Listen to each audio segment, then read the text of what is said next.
এরা আপনার সাথে থাকে কিন্তু আপনার অকল্যাণ কামনা করে।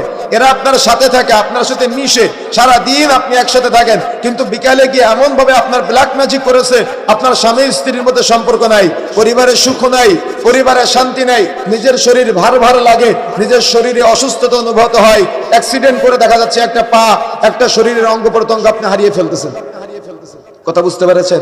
এগুলা কিন্তু সমাজে নিত্যদিনের চলতেছে, কিন্তু সমাজের মানুষ সূরা আন-নাস, সূরা আল ফালাকের তাফসীর না বুঝার কারণে আজকে মানুষ এগুলা থেকে মুক্ত থাকতে পারে না। কিন্তু সূরা আন-নাস, সূরা আল ফালাক এটা পুরা কোরআন মাজিদের একটা সারসংক্ষেপ বলা চলে। তার মানে পুরা তাওহীদ উলুহিয়্যা, তাওহীদ রুবুবিয়্যা, তাওহীদ আসমা ও সিফাতের পুরা আলোচনা আপনি সূরা দয়ার মধ্যে পাবেন।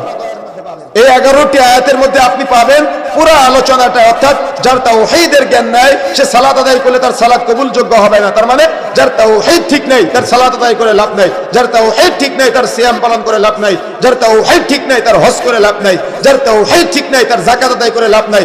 আপনি শুনলে আশ্চর্য হবেন। আমি গত মাসে মদিনা সফরে ছিলাম, সেখানে দেখেছি মসজিদ নববীর মতো জায়গায় বসে আমাদের সমাজের বাঙালি যারা আছে, কবিরাজ ওঝা, তারা ওখানে পর্যন্ত গিয়ে এই তাবিজ কবজ দেয় এবং সৌদি আরবের পুলিশরা তাদেরকে সেখান থেকে হটিয়ে দেয়। এমনকি আমাদের কাছে তথ্য অনুযায়ী তাদেরকে অ্যারেস্ট পর্যন্ত করে। তার মানে তারা সেখানে বসে মুহাম্মদ সাল্লাল্লাহু আলাইহি ওয়াসাল্লামের কবরকে সামনে রেখে, কাবা শরীফকে সামনে রেখে তারা এই তাবিজ কবজ ঝাড়ফুঁক করায়। সমাজের বাস্তব চিত্র এগুলা। আর আমাদের সমাজের মা বোনেরা বেশি পীর বাবা ভক্ত হয়। আমাদের সমাজের মা বোনেরা বেশি তার সন্তান যদি একটু বিছানায় প্রসাব করে সঙ্গে সঙ্গে চলে যাও পীর সাহেবের কাছে গিয়ে তাবিজ নিয়ে আসার জন্য।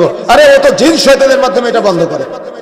অথচ রাসূলুল্লাহ সাল্লাল্লাহু আলাইহি ওয়াসাল্লাম বলছেন, মান আল্লাকা তামিমাতান ফাকাদ আশরাক, যে ব্যক্তি তাবিজ ঝুলালো সে শিরিক করলো। কিন্তু আজকে মুসলমান সমাজ, আজকে অধিকাংশ আহলে হাদিস সমাজেও আমরা দেখেছি এরা আবেগের বশবর্তী হয়ে অমুক পীর সাহেবের কাছ থেকে, অমুক হুজুরের কাছ থেকে দেখা যাচ্ছে শরীরে কোমরে মাঝায় ঘরে ঝোলানোর জন্য, ব্যবসা প্রতিষ্ঠানে ঝোলানোর জন্য তাবিজ কবজ নিয়ে আসে। মনে রাখার চেষ্টা করবেন, যদি আপনি এই অবস্থায় মৃত্যুবরণ করেন তাহলে ঈমানের হালতে আপনার মৃত্যু হবে না।